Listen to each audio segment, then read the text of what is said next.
Yang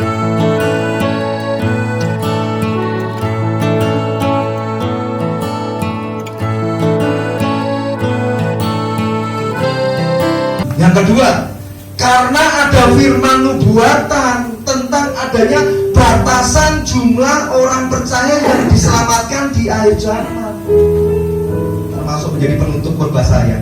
Kenapa kok kita harus pastikan jangan masuk bilangan orang-orang yang murtad? Karena kalau murtad tidak bisa balik lagi. Yang kedua, kalau ternyata ada batasan jumlah orang percaya yang diselamatkan, ada kuota keselamatan. Ternyata saya juga baru tahu, Bapak Saudara, ada kuota keselamatan. Dan ini Anda harus tahu. Maka mari kita segera baca di Roma pasal 11 ayat 25 sampai 32. 5, Bapak Ibu Saudara janji baca sendiri ya, 25 sampai 32 ya, karena ini penting. Tapi saya garis bawahi yang ayat 25. Sebab saudara-saudara, supaya kamu jangan menganggap dirimu pandai, aku mau agar kamu mengetahui rahasia ini tuh. Ini rahasia nggak pernah dibuka. Iblis paling nggak seneng kalau ada pendeta khotbah ini. Saya beritahu saja.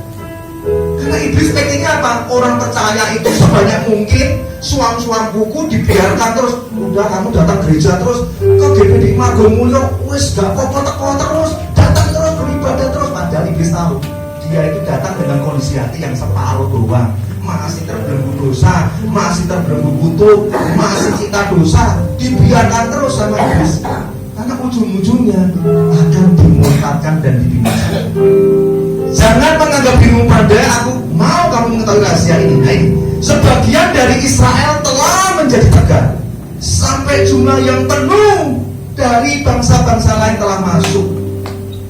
Nah, ini perlu saya jelaskan ya. Sebagian dari Israel menjadi tegar, sampai jumlah yang penuh dari bangsa-bangsa lain telah masuk.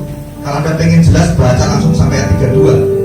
Tapi saya jelaskan singkatnya begini. Apa maksudnya sebagian dari Israel telah menjadi tegar? Jadi ketegaran Israel ini dimulai, kalau Anda ikuti perjanjian lama ya, itu kisahnya menarik sekali ya.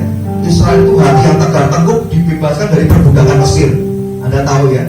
Tapi tetap saja kan hatinya tegar tengkuk dan memang bebal hati. Sehingga angkatan pertama yang dibebaskan oleh tangan Tuhan melalui Musa, itu ada 2 juta orang tetap mati di padang gurun. Harusnya dari perbudakan Mesir masuk tanah Kanaan 40 hari, berputar-putar di padang gurun 40 tahun, dan 2 juta orang mati di padang gurun. Yang bisa masuk cuma 2, Yosua dan Kaleb. Saking mereka itu keras hati, bebal obat loh, minta ampun. Padahal ditolong Tuhan, dibebaskan dari perbudakan Mesir. Itu sejarahnya ketegaran hati Israel seperti itu.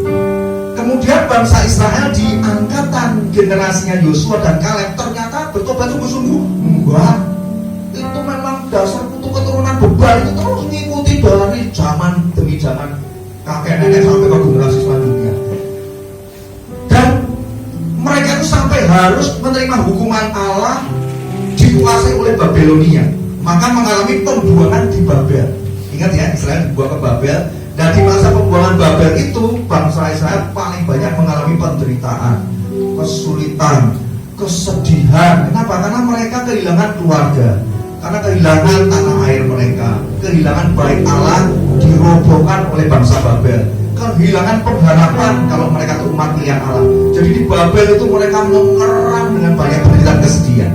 Nah, di dalam kesedihan itu Tuhan tetap mendengar dan menolong. Maka Tuhan mengirim Nabi Yesaya untuk memberikan firman nubuatan terjadinya janji penghiburan, janji pemulihan, janji kelepasan, janji keselamatan atas mereka yang dibuang di Babel. Nah, singkatnya kan mereka diselamatkan tuh, yang tercerai berai dikembalikan sama Tuhan. Ternyata mereka berbuat dosa lagi, sehingga lepas dari tangan Babel, mereka ditindas lagi oleh bangsa Persia. Jadi nggak selesai ya, nggak bertobat sungguh-sungguh dan ditolong dari Babel. Di situ dijajah lagi sama Persia, ditolong Tuhan lagi, nggak tobat sungguh-sungguh, dijajah lagi sama bangsa Yunani.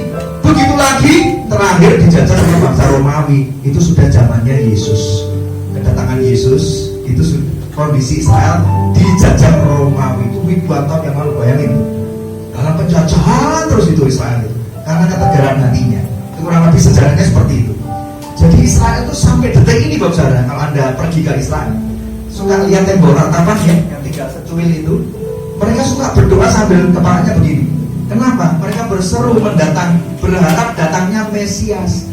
Karena Yesus Kristus yang 2000 tahun yang lalu yang ditolak oleh mereka, bahkan ditangkap, dibunuh, disalibkan, karena mereka itu punya konsep Mesias, bukan Mesias yang lahir dari Nazaret, dari anak orang kaya, anak orang tukang kayu.